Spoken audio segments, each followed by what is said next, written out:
शुक्रगुजार हैं जिन्होंने हम सबको एक ऐसे मंच के साथ जोड़ा है जिसकी कल्पना हम लोग अनुसूचित जाति या जनजाति या किसी के आरक्षण से जुड़े हुए समाज के तबके के होने के बाद नहीं कर सकते थे। आज सभी आरक्षण की बात कर रहे हैं।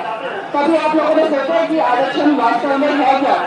आरक्षण वास्तव में हम लोगों को कुछ सीटें देके, कुछ सीटों को संकुचित करके बाकी 80% और 90% सीटें सामान्य जनरल सीट के लिए ऑक्यूपाई करना, क्या ये आरक्षण हमारे लिए है? ये आरक्षण हमारे लिए नहीं है। हमारी योग्यता और हमारी प्रतिभा को एक छोटे से दायरे में संकुचित कर दिया गया है।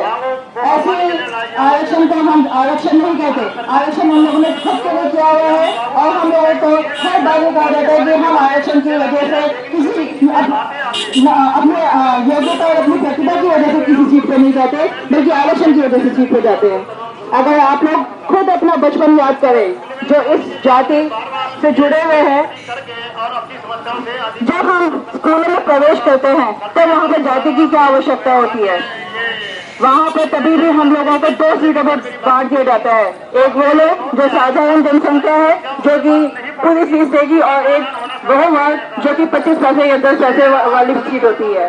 जो एक छोटा सा कोमल मन है, एक बालक है, उसको ये नहीं पता कि उसके माँ बाप का नाम क्या है, लेकिन उसको बताया जाता है कि तुम एक विशेष वर्ग से हो, इसीलिए आप लोग साथ में नहीं बैठ सकते हैं। और जब वो प्रतिभाशाली बच्चा उन्हीं बच्चों के साथ अपने आप को संघर्ष करके आगे बढ़ रहा होता है, तो जब इंस्पेक्शन का टाइम होता है तब उनको लाइन में आगे खड़ा कर दिया जाता है, उनको पंक्ति में आगे खड़ा कर दिया जाता है। और जब उनकी अपनी योग्यता और प्रतिभा के आधार पर कहीं वो अपना सिलेक्शन पाते हैं, तो यही समाज कहता है कि ये अपनी प्रतिभा और योग्यता के आधार पर नहीं, बल्कि अपने आरक्षण के आधार पर आए। ये आरक्षण नहीं है, ये हमें सामाजिक रूप से, मानसिक रूप से हमें कुंठित कर रहा है। हमें ये आरक्षण बिल्कुल कदापि नहीं चाहिए।